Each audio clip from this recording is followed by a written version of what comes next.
Hafez al-Assad pledged to work for peace in the Middle East. And later, how much of the nation is coping with the coldest weather in a decade. And on the eve of the Martin Luther King holiday, blacks and whites are building a new relationship in Southwest Mississippi. World News brought to you by Pepto-Bismol. A puzzle. With so many stomach remedies around, how do you know which you can take for heartburn? And for diarrhea? And for upset stomach? You take Pepto-Bismol to relieve most any common stomach problem, heartburn, upset stomach, and diarrhea. So who needs anything else? That is a puzzle. Pepto-Bismol's the only one you need. Double Power Whisk versus Tide Ultra. Both bottles wash the same amount, so how come there's more Tide? You need more Tide because Whisk is more powerful. Concentrated Double Power Whisk. It's smaller, thicker. It's the best whisk ever. Look, these bottles wash the same amount, but Tide looks like more. More what? Mostly more water. Whisk is thicker and it's more powerful, so you use less. Concentrated Double Power Whisk. It's smaller, thicker. It's the best whisk ever. President Clinton arrives back in Washington tonight after an 8-day trip to Europe and the former Soviet Union. The last stop in Mr. Clinton's journey was Geneva, where he met this morning with Syria's President Hafez al-Assad and tried to unlock yet another door to peace in the Middle East. Here's ABC White House correspondent Britt Hume. Despite his reputation as the head of a terrorist state, Assad remains a central player in the Mideast. Today's talks would go on for more than 4 hours, amid administration suggestions that Assad may now be willing to go farther than he ever has to make peace with Israel. Thank you. When they finally came out, Mr. Clinton took the unusual step of trying to get Assad to go first, even in the order in which they walked onto the stage. He did succeed in getting the Syrian leader to speak first. We have agreed to work together for the successive efforts aimed at putting an end to the Arab-Israeli conflict and at reaching a genuine and comprehensive peace. The president was asked if Assad had committed to seeking a deal that would include diplomatic relations, open borders, trade with Israel, that is, normal relations, real peace. The short answer is yes. This is an important statement. The first time that there has been a clear expression that there will be a possibility of that sort of relationship. For his part, Assad said he was eager to move forward immediately. Yes, we are ready to sign peace now. Though he used the word normal in passing, he never quite said he was ready for the kind of normal relations with Israel Mr. Clinton seemed to think now possible. So the question was, what had Mr. Clinton gotten Assad to agree to?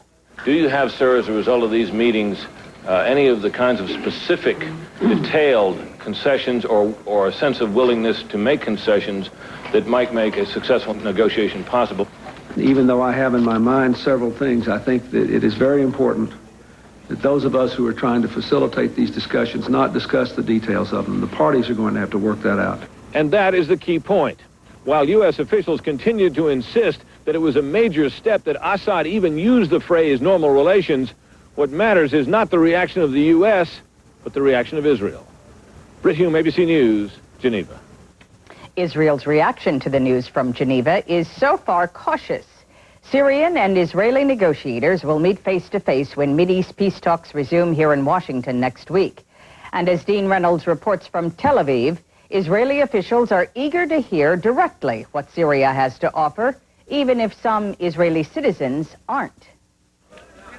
Well before there was any news from the Clinton-Assad meeting, Jewish settlers from the occupied Golan Heights were telling the United States to mind its own business.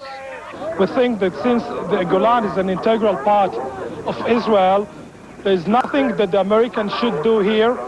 The settlers believe U.S. pressure for a comprehensive Mideast peace is pushing Israel toward a dangerous withdrawal from the strategically important Golan. But in fact, it is Israel itself which has made clear a readiness to trade all or part of the Golan back to Syria in exchange for peace and normal diplomatic relations.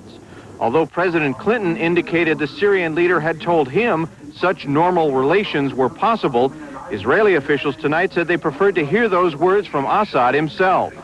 Ceremonies aside and press conferences aside, we still need to hear more what are the details of those talks The Israeli government will be briefed by an American State Department delegation arriving here overnight from Geneva. And until then, caution is the order of the day. I will not pass judgment about what was achieved, was not achieved in the meetings before I'll really brief by the people who were there. While some Israeli cabinet ministers called the Geneva talks good news, and others said Mr. Assad had made an unprecedented gesture, Foreign Minister Shimon Peres perhaps put it best when he said the tone was too positive to be disappointing, but too general to be satisfying. Dean Reynolds, ABC News, Tel Aviv. Just days after Russian President Boris Yeltsin assured President Clinton that democratic reforms will continue, Economics Minister Yegor Gaidar, a major architect of Russia's market reforms, announced that he's resigning. Another key reformer, Finance Minister Boris Fyodorov, says he may step down as well. Another foreign policy headache for the Clinton administration is Bosnia. Senate Republican leader Bob Dole was on the attack today, saying it's time for NATO airstrikes against Bosnia's Serbs. But Secretary of State Warren Christopher said the situation is still being reviewed by the Allies. And as Hillary Brown reports from Sarajevo, the people there are tired of waiting. NATO warplanes are still on daily patrol in the skies over Sarajevo, and the renewed threat to use them against Serb targets is taken seriously by Bosnian Serbs. We always have taken it very seriously, not only literally, but we take it very seriously politically, since those threats are counterproductive for the peace process. Ironically, it's the people of Sarajevo who are skeptical about NATO's intentions. 10,000 people, mostly civilians, have died in 21 months of siege. How many of us have to die in order to meet Western criteria for the action? In one of the few cafes left in the city, young people say they've lost faith in the West. There are so many lies, so what can we do? We can't believe forever. The use of air power is not so simple. To open the airport in Tuzla for relief flights, you need ground troops to secure the area, analysts say, and that could lead to the kind of military involvement that NATO nations say they don't want. Aircraft cannot hold ground. They cannot even take ground. They can destroy military equipments or specific targets. Even that they fail to do sometimes. There is no such thing as a surgical airstrike. The Bosnian Prime Minister says if the West won't act, it should lift the arms embargo and be done with it. Either defend us or let us defend ourselves. Otherwise, you are participating in a crime. And on the cold, gray streets of Sarajevo, people worry only about one thing: staying alive. The NATO allies have already made clear they don't want to get involved in a Bosnian quagmire. What they say about air action, limited or otherwise, is seen here as just words. Hillary Brown, ABC News, Sarajevo. And we'll be back with frigid news in a moment. Quick. What's the first thing that comes to mind when I say X-Lax? Wrong. You haven't been paying attention all these years. First of all, it's a pill. Hello? In fact, it's 3 different pills, so you can choose only as much as you need. Regular, maximum relief, and extra dental. Gee, all those years without X-Lax. No wonder you're so cranky. Today's X-Lax, not what you expect. Helen, I saw the Taiwan operations income figures today. They're terrific. Well, actually, the way we structure a holding company... Yes? Most of that income will be lost to the Taiwanese tax authority. Hello?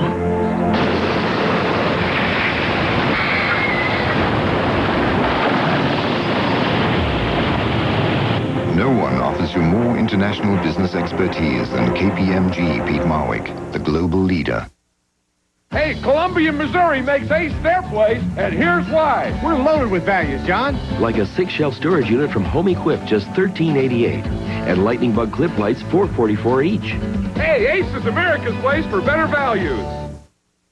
I really didn't want my husband to color his gray hair. But then I discovered this, the hair coloring called Just for Men. And now he looks better than ever. Apply Just for Men, and in 5 minutes, rinse. No wonder 8 out of 10 wives prefer the natural Just for Men look to gray hair. It's like you took off 10 years. With Just for Men hair color. And now, new Just for Men Color Gel for the hard-to-color hair of mustaches and beards. Brush in, rinse out, just 5 minutes. With all I've got to do, I can't afford a sleepless night. So when I feel I can't sleep, I take Maximum Strength Nitol. It's safe and it works fast, and that means a better night's sleep. Get to sleep in minimum time with Maximum Strength Nitol. If you live in the eastern half of the United States today, you're probably all singing Baby It's Cold Outside. An Arctic front has got an icy grip on much of the nation. Record lows were recorded today in Rochester, New York, where it was 17 below zero, and Altima, Michigan hit 28 below. More on the cold from ABC's Karen Burns. It must have been this winter Shakespeare had in mind. For millions, this is certainly a winter of discontent. Just as people struggle to recover from what had seemed an onslaught of bad weather, an Arctic blast swept down from Canada, wreaking havoc. Across the country, blood banks are reporting even more serious shortages than at any time in history. People have been kept from giving blood by flu and bad weather. Despite the temperatures, many homeless people are still trying to survive on the streets. Ready to change, ma'am? The cold was perhaps most visible in New York's Hudson River, where virtual icebergs blocked shipping lanes. And as far south as Tulsa, accidents forced state troopers to close ice-covered highways. In Minnesota, residents fought a wind chill factor of 60 degrees below zero.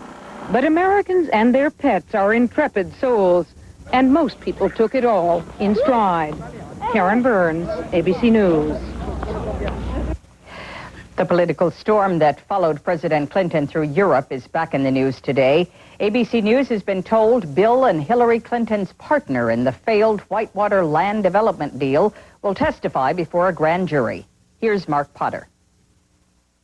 James McDougal has been subpoenaed by the FBI to appear next Thursday before a grand jury at the federal courthouse in Little Rock.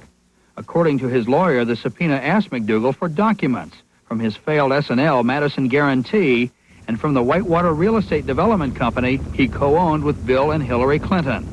While attorney Sam Hewer says McDougal has few records to provide, he will cooperate. He's going to testify. We have nothing to hide. I have looked at this situation from every angle I possibly know how, and don't see anything that my client would stand to gain by invoking a Fifth Amendment. Among other things, investigators want to know if McDougal, in the mid-1980s, illegally diverted money from Madison Guarantee to then Governor Clinton's election fund. President Clinton and McDougal deny any wrongdoing. 4 years ago, James McDougal was tried and acquitted of fraud charges related to other deals at Madison Guarantee. His lawyer says he beat the government once and isn't afraid to face investigators again. Mark Potter, ABC News, Little Rock. The economic embargo against Vietnam is sacred to the families of American MIAs, but it's denounced by American businesses looking for a potentially lucrative market. President Clinton is considering lifting that embargo, and it may be American military leaders who tip the balance. Men like Admiral Charles Larson, Commander-in-Chief of U.S. Pacific Forces. Here's ABC's Bob Zelnick. Admiral Larson, the highest-ranking military man to visit Vietnam since the war ended, said Hanoi is now cooperating more fully on POW and MIA issues. Another visitor, Senator John Kerry, who last year completed a massive study of the POW question, agreed Vietnam is now being helpful. Not one request that we have made of the Vietnamese has been turned down, not one. The assessments of Kerry, Lawson, and others help remove a critical obstacle to the lifting of economic sanctions against Vietnam, now a front-burner issue at the White House. U.S. businessmen have been frequent visitors to Hanoi since the Bush administration lifted travel restrictions and Mr. Clinton allowed them to vie for projects funded by the World Bank. Businessmen see potential in a country with 70 million people and large oil reserves.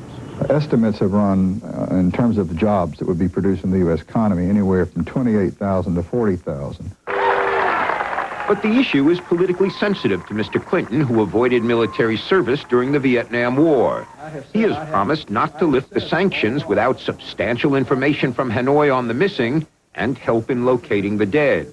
Most families of the missing say that without much more cooperation from Hanoi, lifting sanctions now would make them feel betrayed, that the president had reneged on his specific commitments to the families and to the veterans. So while most presidential advisors urge a quick lifting of the sanctions, senior officials say the president will not make up his mind until he has thoroughly considered the political impact of his decision. Bob Zelnick, ABC News, Washington. When we come back, Dick Chapp in New York with today's sports news. It's never fun to eat and run, to rush and eat too fast, 'cause you know it's gonna catch up with you at last. For acid indigestion or heartburn with headache, nothing's faster than Alka-Seltzer. Get yourself some Alka-Seltzer and you'll feel better fast. They can't speak, but still, they can tell us a lot. At Lexus, we're using advanced crash dummies equipped with a dozen computerized sensors, all to learn more about what happens in an accident. We're rather proud of our dummies. The better the dummy, the better the car.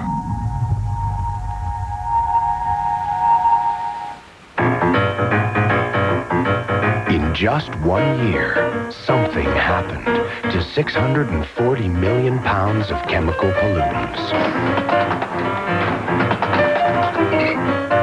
Instead of becoming waste,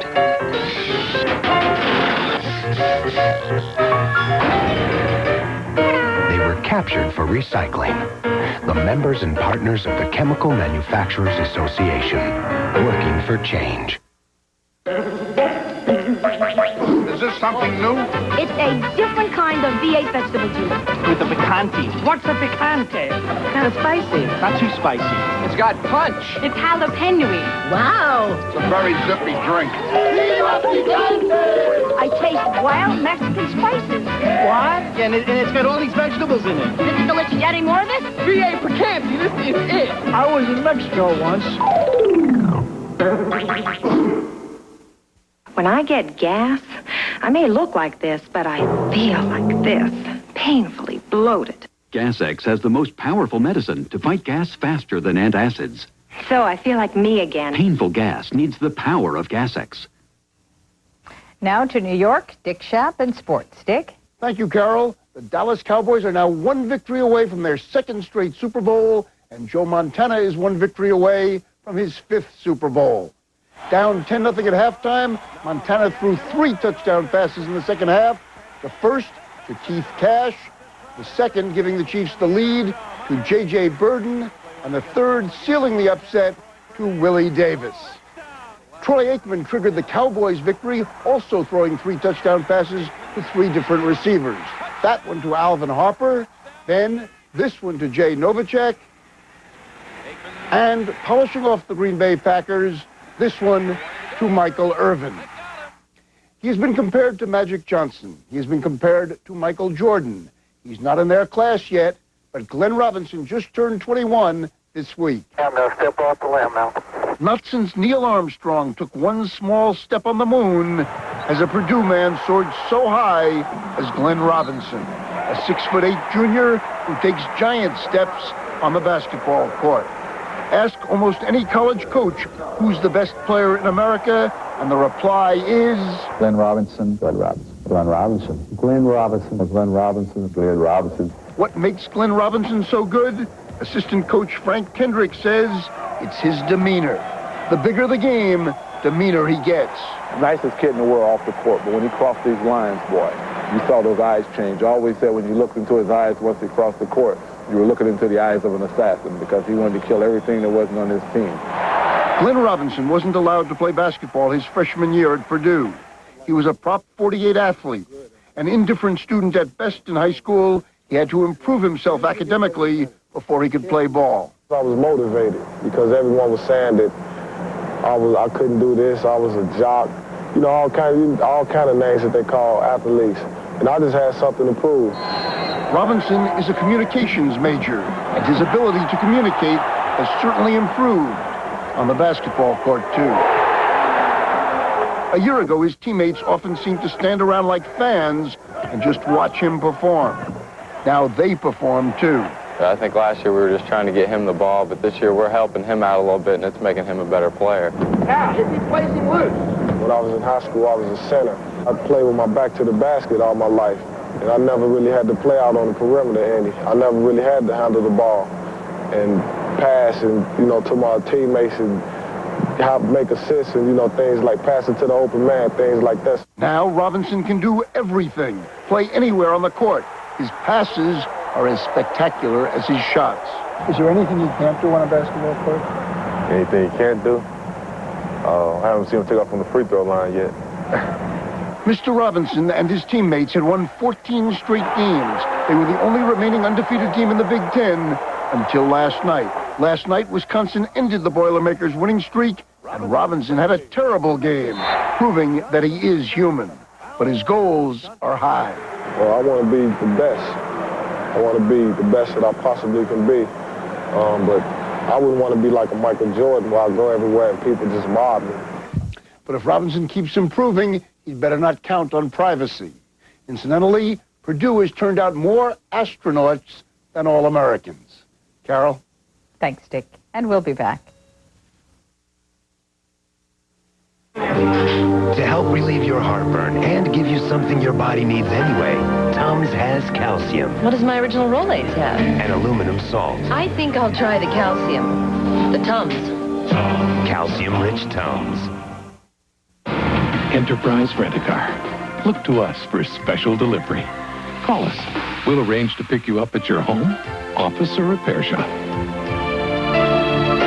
That's special delivery. That's Enterprise. Polyshades by Minwax. It's a stroke of genius. Polyshades is rich stain and polyurethane protection in one. Polyshades gives wood a beautiful protective finish in half the time. Polyshades by Minwax. Why Centrum Silver? Because you're over 50 and you're just hitting your stride. Centrum Silver vitamins. Because the latest scientific research about changing nutritional needs after 50 is built in. Centrum Silver. It's a great time to be silver. Tomorrow, the nation observes the holiday of the 65th birthday of Dr. Martin Luther King, Jr. Throughout his lifelong struggle for civil rights, Dr. King tried to bring whites and blacks together. Sometimes these days and in some places, it seems he didn't succeed.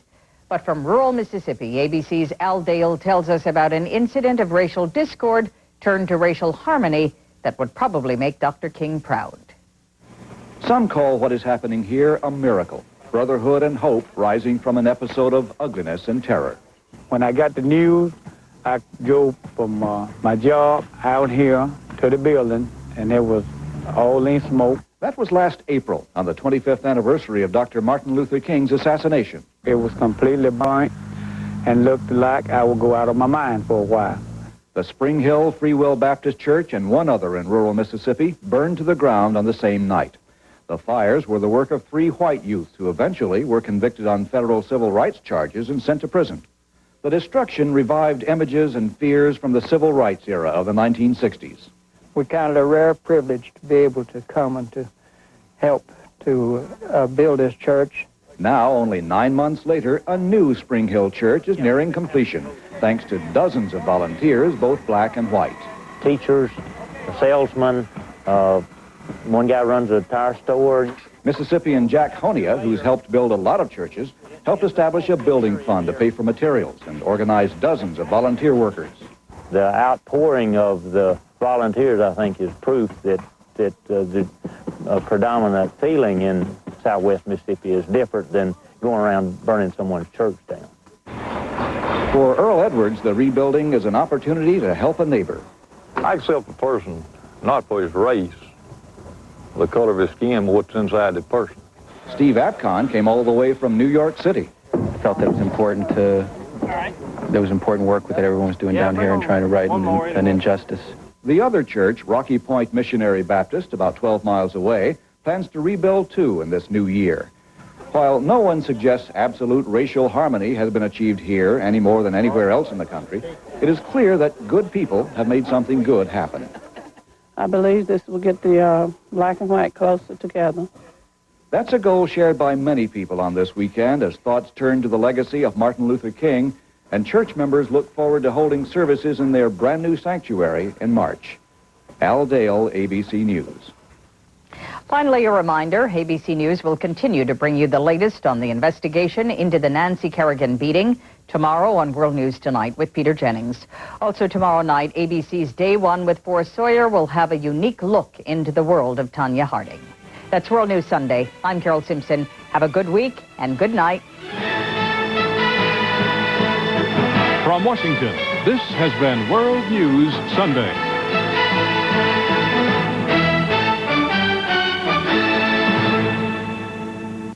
ABC Theater presents Diana Ross in her first motion picture for television. It's as though she has a terminal illness, except she never dies. Can I go home? TV Guide says Diana Ross gives a bravura performance. It's called paranoid schizophrenia. How could you not tell me? I have my life again. Out of Darkness tonight. Up next on Town Hall, the Nancy Kerrigan attack and the Tonya Harding controversy. Should Harding compete in the Olympics? And what about the media coverage of the recent events? Town Hall next, here on Channel 2. The Ross Final Clearance. Prices so low, some items